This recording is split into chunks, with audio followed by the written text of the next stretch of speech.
My name is Kimberly, and this is my story. I grew up in a small town, went to the local high school, and that's where I met Jason. He was this tall, charming guy, always the center of attention. We were both just teenagers, but it felt like love at first sight. We started dating, and before we knew it, we were inseparable. We got married when we were just 20. Looking back, we were too young and naive, but at the time, it seemed like the perfect fairy tale. Jason was always the fun-loving, carefree type. He had big dreams and a bigger personality. I was more grounded, focused on building a stable future. We balanced each other out, or so I thought. Not long after we got married, I found out I was pregnant with our daughter, Lily. It was a surprise, but a welcome one.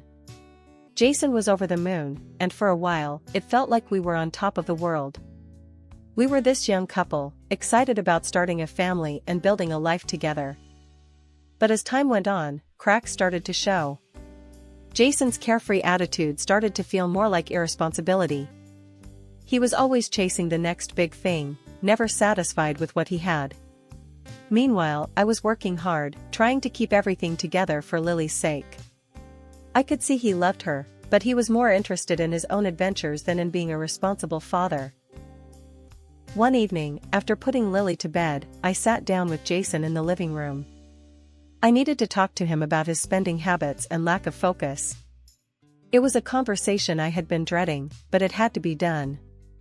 "Jason, we need to talk," I started, trying to keep my voice calm. "What's up, Kim?" he asked, not taking his eyes off the TV. "I'm worried about how we're handling things," I said. "We need to be more responsible, especially with Lily in the picture now." Jason shook his head. "You're always worrying about the future. Why can't we just enjoy the present?" "Because the present is a mess, Jason," I shouted back. "We're barely making ends meet, and you're out there buying new gadgets and talking about trips we can't afford." A few weeks later, after another argument about his latest impulse buy, I made the decision to end our marriage. It wasn't easy, but I knew it was the right thing for Lily and me. I wanted her to have a stable, predictable life, not one filled with uncertainty and broken promises. The next few weeks were tough. Jason moved out, and I started the process of filing for divorce.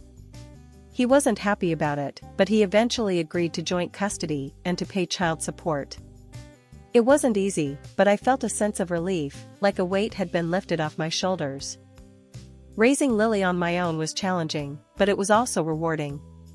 She was my world, and I was determined to give her the best life possible.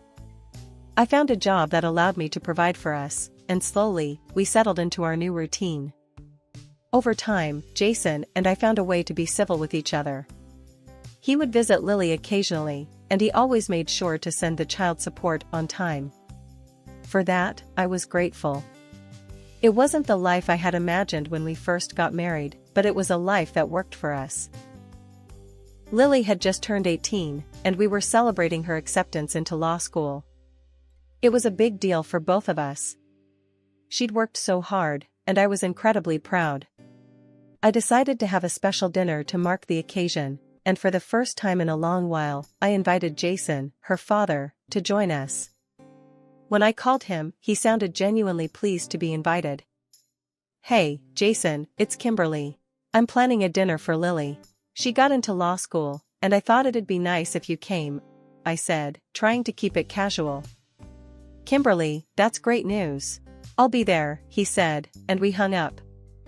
The night of the dinner, I was a bundle of nerves. I wanted everything to be perfect for Lily. I'd prepared her favorite dishes and set the table nicely. When Jason arrived, he looked surprisingly good, dressed in a crisp shirt and slacks, carrying a small gift. Lily came down the stairs, beaming when she saw her dad. "Dad, you made it." "Of course, I wouldn't miss it for the world," Jason said, hugging her tightly. "And I brought you a little something." Lily tore open the wrapping to find a brand new smartphone. "Wow, Dad, this is amazing. Thank you," she exclaimed, her face lighting up. We sat down to dinner, and the conversation flowed easily. Jason talked about his new job and his big house. He seemed to be doing well, and I was glad for Lily's sake. "So, Kimberly, you haven't changed a bit," Jason said, looking at me across the table. I smiled awkwardly. "Thanks, Jason. You seem to be doing well." "Yeah, things are good. Got a great job, nice house, life's treating me well," he replied, clearly proud of himself. After dinner, Lily announced she was going out to celebrate with her friends. "Thanks for the dinner, Mom. And Dad, the phone is awesome. I'll see you both later," she said, giving us both hugs, before dashing out the door. Jason and I were left alone, the house suddenly feeling very quiet. I started clearing the table, and he stood up to help. We worked in silence for a while, the familiar routine of washing and drying dishes bringing back memories of our life together. After a while, Jason broke the silence. "Kimberly, I've been thinking a lot lately," he said, his tone serious. "About what?" I asked, not looking up from the sink. "About us. About Lily. About everything, really," he said, setting down the dish he was drying. "I miss what we had. I miss you. I want to try again." I took a deep breath, feeling a mix of emotions. "Jason, we have a lot of history, and not all of it's good." "Why now?" "Because I've realized what I lost. I want to be a better man for you, for Lily," he said, his voice earnest. I hesitated, my mind racing with memories of our past and thoughts of what the future might hold. "All right, Jason. Let's take it slow, see where it goes." A smile spread across his face. "Thank you, Kimberly. You won't regret this." We finished the dishes in a comfortable silence, both of us lost in our thoughts. It felt strange, but also a little exciting, the possibility of starting over. As the night went on, we talked more, sharing stories and laughing about old times. Getting back with Jason was a big decision, but I decided to give it a try. We got married again, just a simple ceremony at the city hall. Only Lily and Jason's older sister, Margaret, were there. It was a small, quiet event, nothing fancy. I hoped this time things would be different. Moving into Jason's big house felt strange at first. It was so different from my small, cozy place. The house was huge, with lots of rooms and big windows. Jason seemed happy to have me there, and for a while, things felt good. I started decorating, trying to make the place feel like home. Lily came home for a visit a few days later. She was thrilled to see us together again. We sat in the living room, catching up on her life at college. "So, how's law school treating you?" Jason asked, looking proud. "It's tough, but I love it. I'm learning so much," Lily replied, her eyes shining with excitement. "I'm glad to hear that, kiddo. You're gonna be a great lawyer," Jason said, patting her shoulder. "Thanks, Dad. It's good to see you both together again," Lily said, looking at us with a smile. After Lily left, Jason and I sat on the couch, talking about our plans. We talked about traveling, maybe taking a trip to the mountains. It felt good to plan things together again. But as time went on, I noticed Jason wasn't putting money into our joint account. I asked him about it one night while we were having dinner. "Jason, I've noticed you haven't been putting money into our account. What's going on?" I asked, trying to keep my tone calm. He looked up from his plate, looking a bit annoyed. "I've had some money problems, Kimberly. I'm working on it." "Money problems? You didn't mention anything about that before. What's going on?" I pressed, feeling a bit uneasy. "I didn't want to worry you. It's nothing big, just a few things I need to sort out," he said, looking away. As the months went by, I noticed Jason buying new gadgets and posting pictures of expensive cars on social media. It started to bother me, but I didn't want to make a big deal out of it. I hoped he would get his act together. One day, I was cleaning the house when I found a receipt for a luxury car rental in Jason's jacket pocket. I felt my heart sink. I decided to confront him about it that evening.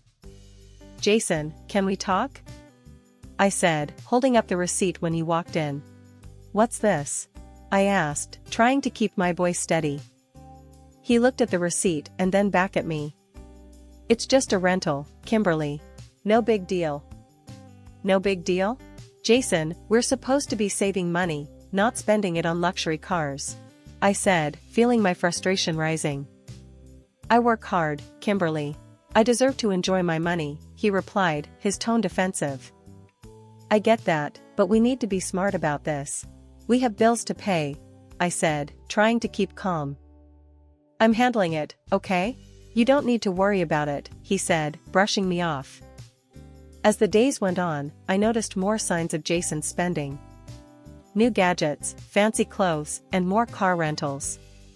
I tried talking to him about it, but he always brushed me off, saying he had it under control. For 2 years, I tried to talk to Jason about saving money and managing our budget better. He never listened. Every time I brought it up, he'd brush me off, saying he had everything under control. But he didn't. Our bank account was always running low, and he kept buying new gadgets and renting flashy cars. He posted videos of himself with these expensive toys on social media, making everyone think we were living the high life. Friends would comment on how lucky I was, but they had no idea how hard it was to keep everything together. Jason's spending was getting out of hand. I couldn't ignore it any longer. Our joint account was barely enough to cover bills, and he was flaunting new gadgets and expensive clothes. I decided to confront him seriously this time. Jason, we need to talk, I said, walking into the living room where he was lounging with his tablet. Can't it wait, Kimberly? I'm in the middle of something, he replied, not looking up. No, it can't wait. This is important, I said, my voice firm. I found another receipt for a luxury car rental. We can't keep doing this, Jason. We're running out of money. We're barely getting by, and you're spending like we're millionaires. I work hard, Kimberly. I deserve to treat myself, he said, looking annoyed. Treating yourself is one thing, but this is out of control. We're drowning here, I replied, feeling my frustration rise. Stop exaggerating. We're fine. I've got it covered, he said, dismissing my concerns. No, Jason, you don't. You're acting like a spoiled kid, not a responsible adult, I snapped, my patience wearing thin. He got up, glaring at me. I don't need a lecture from you, Kimberly. I know what I'm doing. He stormed out of the room, leaving me standing there, shaking with anger. I couldn't keep doing this. Something had to change. I kept hoping Jason would change, that he'd finally see reason and start acting more responsibly. But it only got worse. Each month, I'd find more receipts for gadgets and rentals.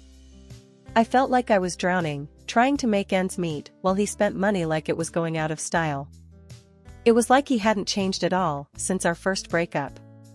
The man I hoped had grown up was still the same carefree guy who didn't think about tomorrow. One day, I got a call from my brother. Our mother had died. She lived in the same city where Lily was studying. The news hit me hard. I told Jason, and we decided to take the train to say goodbye. It was a long, silent journey. I was lost in my thoughts, trying to process the loss. When we arrived, Lily was there to meet us. Her face was pale, her eyes red from crying. We hugged tightly, finding some comfort in being together. The farewell was modest, just close family. My brother and I did what needed to be done without any fuss or luxury. It was what Mom would have wanted. During the service, I looked around and realized Jason wasn't there. I felt a pang of worry and turned to Lily. Have you seen your father? I asked, trying to keep my voice steady. She shook her head, looking just as confused. No, Mom. I haven't seen him since we got here. I felt a knot in my stomach, a mix of worry and frustration. This was typical of Jason, disappearing when I needed him most. But I pushed those feelings aside, focusing on saying goodbye to my mother. Jason came up to me only after the ceremony was over. I was very tired, so I didn't ask him where he had been all this time. After the funeral, we gathered at my mother's house for the will reading. It was just me, my brother Tom, Lily, Jason, and a few close relatives. The lawyer, Mr. Harris, a longtime family friend, opened the envelope and pulled out a few sheets of paper. To my daughter, Kimberly, I leave the house and all its contents, Mr. Harris read aloud. To my son, Tom, I leave my savings and any remaining assets. I felt a lump in my throat. The house was a big responsibility, but I was grateful. It was full of memories, a place where I could still feel my mother's presence. I looked over at Tom, who was nodding, seemingly okay with the arrangement. Suddenly, Jason, who had been silent until now, stood up. "We need to sell the house. It's too much for Kimberly to handle on her own," he said, his tone more demanding than concerned. I stared at him, shocked. "Jason, what are you talking about? We just heard the will. The house is mine." "Exactly. It's your house, so we should sell it and split the money," Jason insisted, his face flushed with frustration. "No way, Dad," Lily interjected, her voice firm. "I lived here with Grandma while I was in college. I plan to keep living here." Jason waved her off. "Lily, this is between the adults. Kimberly, we need to be practical about this." "Practical? You're talking about selling my mother's house like it's just another asset," I said, feeling my anger rising. "It is an asset, Kimberly. And as your husband, I have a say in what happens with it," Jason shot back, crossing his arms. Lily stood up, glaring at her father. "Dad, I'm studying law, remember? Inherited property isn't shared between spouses. You don't get a say in this." Jason's face turned red with anger. "Don't talk to me like that, young lady. This is a family decision, and I'm part of this family." Then he turned to me. "If you don't sell the house, I'll divorce you." The room fell silent. All eyes were on us. I could see the shock and confusion on my relatives' faces.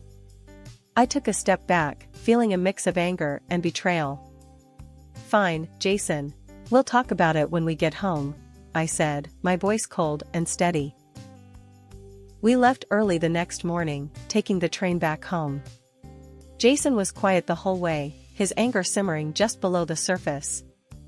I pulled out my phone, scrolling through social media to distract myself. That's when I saw it, a video Jason had posted. In the video, he was standing in front of a lavish funeral setup, talking about how close he was to my mother and how much he was suffering. The comments were filled with sympathy, and the video had over 1 million views. I felt a wave of anger and disbelief. He wasn't at my mother's funeral because he was at another funeral across the cemetery, filming himself against the background of the coffin of a rich businessman. I couldn't believe how hypocritical and deceitful he was. Without looking up, I said, "Jason, you're in for a surprise when we get home." He looked at me, a smug smile on his face. "So, you've decided to sell? Good. We'll make a nice chunk of change. I'm thinking of getting a new car with the money." I just shook my head, sadly, not saying another word. The train ride felt endless, my mind racing with anger and disappointment. When we got back to Jason's house, there was a surprise waiting for him, his older sister, Margaret, sitting at the dining table. I had called her in advance and asked her to come over for this conversation. The moment Jason saw her, he froze, his confident demeanor vanished. "Margaret, what are you doing here?"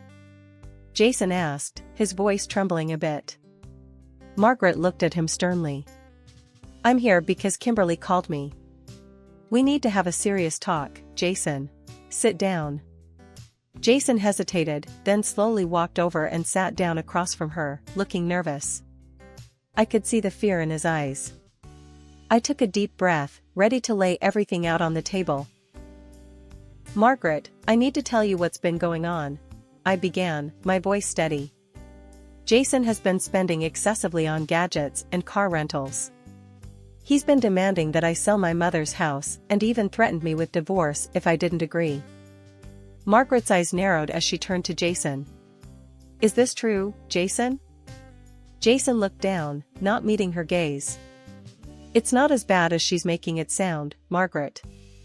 Not as bad? I snapped. You've been wasting money left and right and trying to bully me into selling my mother's house. That's pretty bad, Jason. Margaret shook her head, disappointment etched on her face. Jason, you haven't grown up at all. You're still acting like a child. You've never achieved anything on your own. Jason looked up, a mix of anger and shame on his face. That's not fair, Margaret. I've tried my best. Your best? Margaret scoffed. The house you're living in isn't even yours. It's mine. I let you live here because I felt sorry for you. And now I find out you've been wasting money and bullying Kimberly? Jason's face turned pale. Margaret, I didn't mean for things to get out of hand. Out of hand? Margaret repeated, her voice cold. You've been living off my generosity and trying to push Kimberly around. And do you know what else? I've been paying Lily's child support, not you. You couldn't even be bothered to take care of your own daughter. You should be grateful to God for having a wife like Kimberly. You don't deserve her. I felt tears welling up in my eyes at Margaret's words. I turned to Jason, my voice trembling with emotion. Jason, the house should go to Lily. She's an adult now, and it's her legacy. Jason suddenly jumped up, his face red with anger. I don't give a damn about Lily. I want half the money from the sale of that house, or else I want a divorce. The room fell silent. I couldn't believe what I was hearing. I took a deep breath, trying to keep my composure. You don't care about your own daughter? Fine, Jason. I reached into my bag and pulled out the divorce papers I had prepared earlier. I handed them to him, my hands shaking. Here are the divorce papers. Sign them. Jason's hands trembled as he reluctantly signed the papers. You're making a big mistake, Kimberly. No, Jason. The mistake was thinking you'd ever change, I said, feeling a strange sense of relief wash over me. Jason finished signing and then bolted out of the house, slamming the door behind him. I stood there, feeling a mix of exhaustion and liberation. Margaret walked over to me, placing a comforting hand on my shoulder. Kimberly, thank you for everything you've done for my brother. And you've got Lily. You'll get through this. After the divorce, I packed up and moved back to the city where I grew up. It felt good to be back in my mother's house, surrounded by familiar memories. The house needed some work, but it was home. It was a place where I could start fresh. Lily graduated from college not long after. She married a wonderful guy, and now she's expecting a baby. I'm excited to become a grandmother. Life was starting to feel settled and peaceful, something I hadn't felt in a long time. One afternoon, I was in the garden, pulling weeds, when my phone rang. I wiped my hands on my jeans and answered it, seeing Jason's name on the screen. Hello? I said, already feeling a knot in my stomach. Kimberly, it's Jason. I need to talk to you, he said, his voice sounding desperate. What do you want, Jason? I asked, trying to keep my voice steady. I'm in big trouble, Kimberly. I've got debts piling up, and I need your help, he blurted out. No, Jason. I'm not giving you any money, I said firmly. But Kimberly, I need you. We could try again, you know, make things right this time, he said, his voice almost begging. I couldn't believe what I was hearing. You want to get married again? Are you out of your mind? Come on, Kimberly. We had good times too. We can start over, he said, trying to sound convincing. Jason, we're done. I've moved on, and you need to do the same. I'm not marrying you again, and I'm definitely not giving you money, I said, feeling my anger rise. He sighed heavily on the other end of the line. I thought you'd understand. I thought you'd want to help me. I've helped you enough, Jason. It's time you stand on your own 2 feet, I replied, my voice cold. Fine, Kimberly. I see how it is, he said, his voice turning bitter. Goodbye, Jason, I said, and hung up the phone. I stood there for a moment, feeling a strange mix of relief and sadness. I had finally closed that chapter of my life for good. Jason's problems were no longer my problems, and I felt a weight lift off my shoulders. I went back to my gardening, feeling more at peace than I had in years. I was ready to focus on my future, on my daughter, and on the new grandchild that was on the way. I was done looking back. It was time to embrace the life ahead of me, with all its possibilities.